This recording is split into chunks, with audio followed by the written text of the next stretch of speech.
Now we're ready for the fourth egg, and we'll find out what's in that after we read the Bible. I'll be reading from the book of Mark. Mark was another one of Jesus' disciples.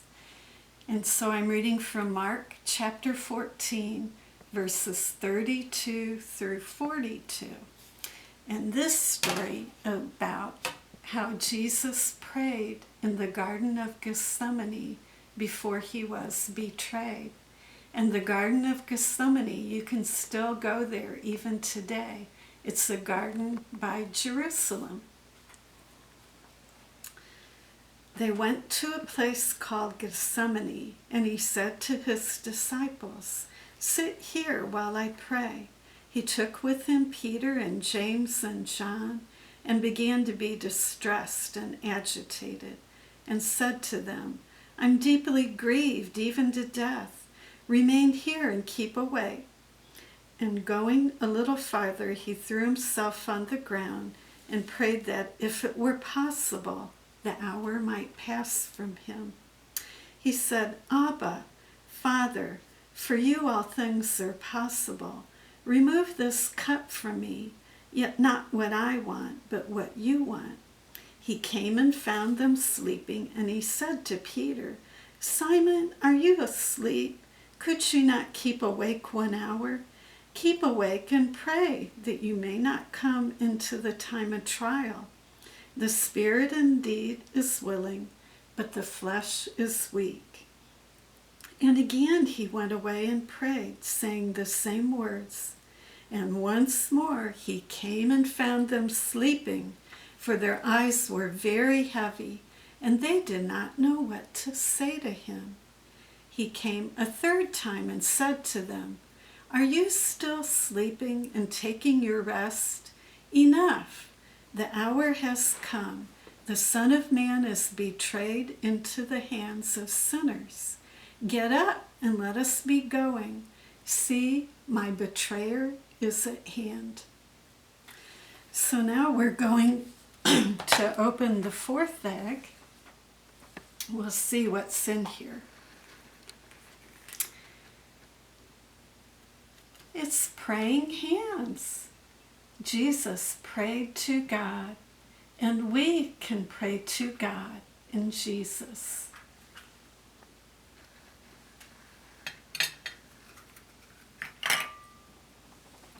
And the praying hands remind us Jesus went to the Garden of Gethsemane to pray with his disciples. Jesus gives us a wonderful example of the importance of prayer. He often went off by himself to pray to God the Father.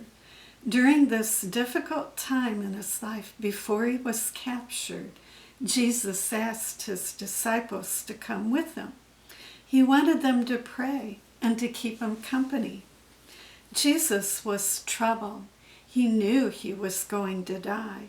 Since he never sins, he had never experienced any of the results of his own sin. By dying on the cross, Jesus knew he would have to experience God forsaking him because he must reject sin. But Jesus was willing to die on the cross because he knew this was his Father's plan to save people who put their trust in him. Do you think it would be hard? Would you pray? Jesus was God, but even he believed prayer to his Father was needed. So Jesus went to the Garden of Gethsemane with his disciples to pray, but they fell asleep, not once, but 3 times. Do you ever get tired when you try to pray?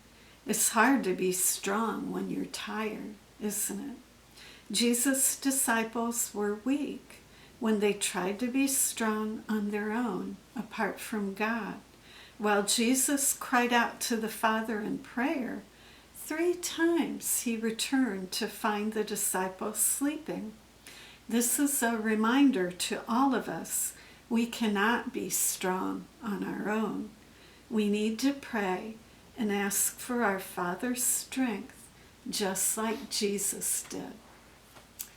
This is the end of the fourth one. These are the eggs that we've opened so far. The first one had a donkey in it. Jesus rode a donkey on Palm Sunday into Jerusalem. He's the Prince of Peace. The second egg had some silver coins.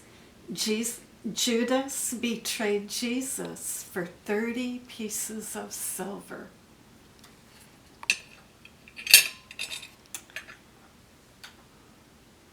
This is a little cup.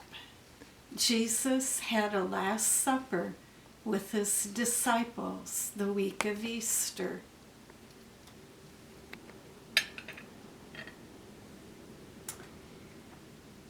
These are praying hands. Jesus prayed in the Garden of Gethsemane. He prayed to God.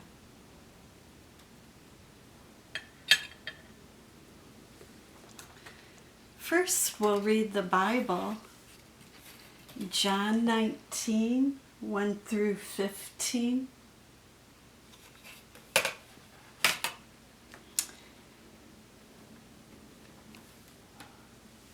And this is after Jesus was arrested.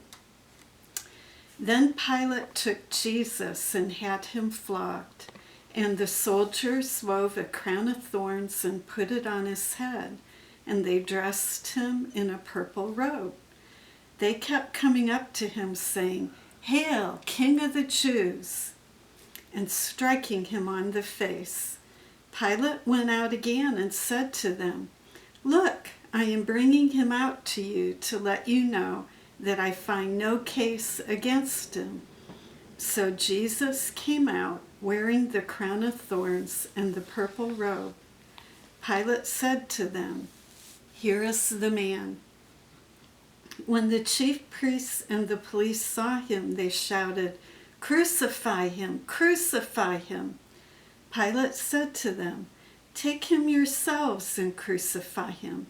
I find no case against him."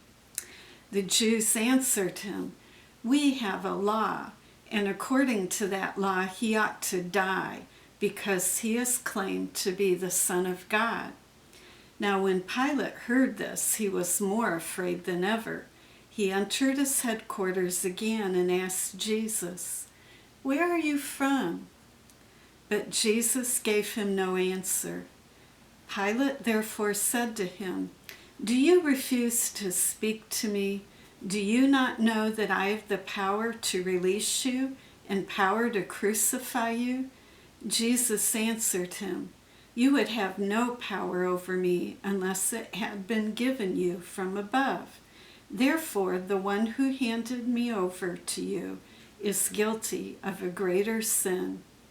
From then on, Pilate tried to release him, but the Jews cried out, "If you release this man, you are no friend of the emperor, and everyone who claims to be a king sets himself against the emperor."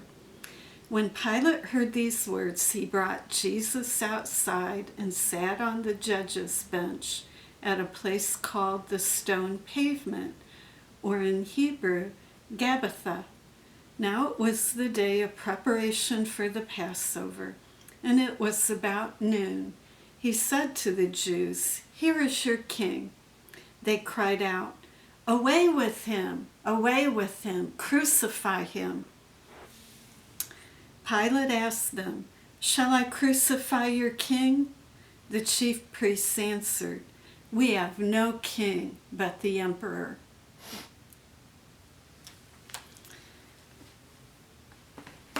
So now we'll open up what's in egg number 5.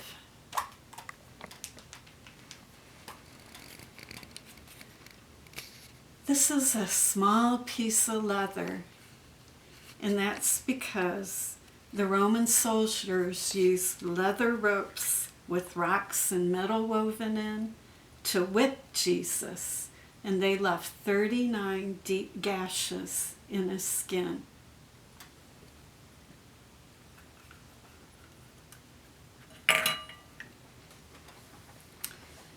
More than any time, these dark and evil days were scary and sad for the followers of Jesus. The Jewish leaders had brought Jesus before the Roman governor in Judea, Pontius Pilate, to defend himself for claiming to be God. Because Jesus claimed to be God, they said, he was the enemy of the Roman emperor and of Caesar, its king. They wanted him sentenced to death. Can you believe Pilate put Jesus to death? But before he did, he told his soldiers to scourge or whip him. At any time, Jesus, the Son of God, could have stopped the trial, the whipping, and even his death. But he wanted to do the will of his Father, and so he did nothing and said nothing to defend himself. In the Bible, a long time ago, it was foretold that Jesus would be whipped and beaten. Isaiah chapter 50, verse 6 says, I gave my back to those who strike me, and my cheeks to those who pluck out the beard. I did not cover my face from humiliation and spitting. Also, Isaiah 53, verse 5 says, But he was pierced through for our breaking God's laws. He was crushed for our sins. The punishment for our well-being fell upon him, and by his scourging we are healed. God allowed his Son to be whipped in our place for our sins.